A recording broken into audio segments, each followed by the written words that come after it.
එක්සත් ජාතික පක්ෂයේ නියෝජ්‍ය නායකයන් දෙදෙනාගෙන් එක් අයෙකු වන කරු ජයසූරිය මහතා ප්‍රකාශයක් නිකුත් කර තිබේ.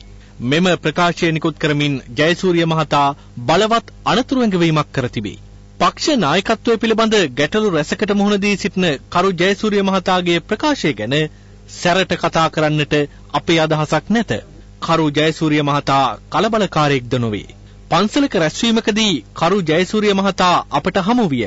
ඔහු අපට කියා සිටියේ විමසුම විශේෂාංගය බලා Taman මෛත්‍රී භාවනාව කරන බවයි. ඒ නිසා ජයසූරිය මහතාට මෛත්‍රී භාවනාව කරන්නට තවත් විෂයක් වශයෙන් මෙම අදහස් ටික පළ කිරීමට කැමැත්තෙමු. සිය ප්‍රකාශයෙන් ජයසූරිය මහතා කියන්නේ ආණ්ඩුවට ඇති ශක්තිමත් බලයෙන් ජාතියම කුඩුපට්ටම් කරනු ඇති බවයි. එමෙන්ම මෙම මහා ශක්තිය තුලින් ජාතිය ගමන් ගන්නා ඉදිරි මඟ ගැනද ඔහු කම්පාවටපත් වෙයි. ඔහුගේ ප්‍රකාශයේ තවත් බොහෝ දේවල් ඇත. අපි දල වශයෙන් ජයසූරිය මහතාට මෛත්‍රී භාවනාව සඳහා කරුණු දෙක තුනක් සිහිපත් කරන්නෙමු. 6න් 5ක මහා බලයක් තිබුණේ ජේ.ආර්. ජයවර්ධනගේ ආණ්ඩුවටය.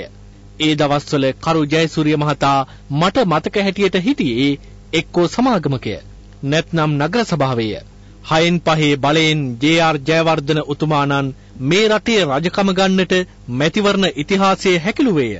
ඒ සඳහා 1982 දී කලගෙඩි ලාම්පු සෙල්ලම නමින් හැඳින්වෙන ජනමත විචාරණයක්ද කළේය. ඒ විචාරණේ නම් අන්තිම අමෝලික බොරුවකි. ප්‍රජාතන්ත්‍රවාදය ගෑවිලාවත් තිබුණේ නැත. හොර ඡන්ද වලින්, තර්ජන වලින්, මැරබලයෙන් එම ජනමත විචාරණයේ දිනූ හැටි මැතිවරණ කොමසාරිස්වරයාගේ වාර්තා පොතින් ජයසූරිය මහතාට කියවා ගත හැකිය. අවුරුදු 17ක මැතිවරණ සිටියම අකුලා ඉනේ ගසාගෙන ජයවර්ධන මහතා හා ඔහුගේ ඇමති මණ්ඩලය හැම නොසන්ඩාලකමක්ම කළේය. එකම රැහනකින් ටෙලිෆෝන්, POTV සහ බ්‍රෝඩ්බෑන්ඩ් මෙගා ලයින් 1980 වෘත්තීය සමිති වලපල්ලට යවමින් ලක්ෂ 2ක පමණ පිරිසක් රජයේ හා පෞද්ගලික සේවයෙන් දොට්ට දැමුවේය. සමහර අහිංසක සේවකයන් ජීවිතය ගෙවන්නට නොහැකිව සියදිවි නසාගත් හැටි සිහිපත් කරන විට කරු ජයසූරිය මහතාට මෛත්‍රී භාවනාව වඩන්නට හොඳ විෂයක් වනු ඇත. අවුරුදු 17ක් මැර බලයෙන්, තර්ජනයෙන්, නඩුකාරයන්ට පවා මැර බලය යොදමින් රට පාලනය කළ හැටි අපට හොඳට මතකය. පෙළපාලියක් යන්නට දුන්නේ නැත. පහර දී එළවා දැම්මේය.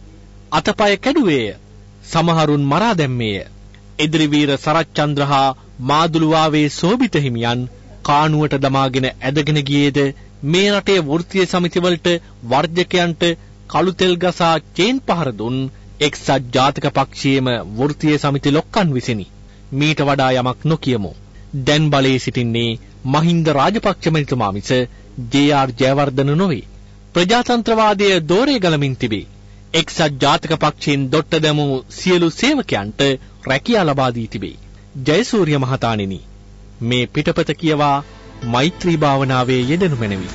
විමසුම පිටපත මහින්ද අබේසුන්දරගෙන්.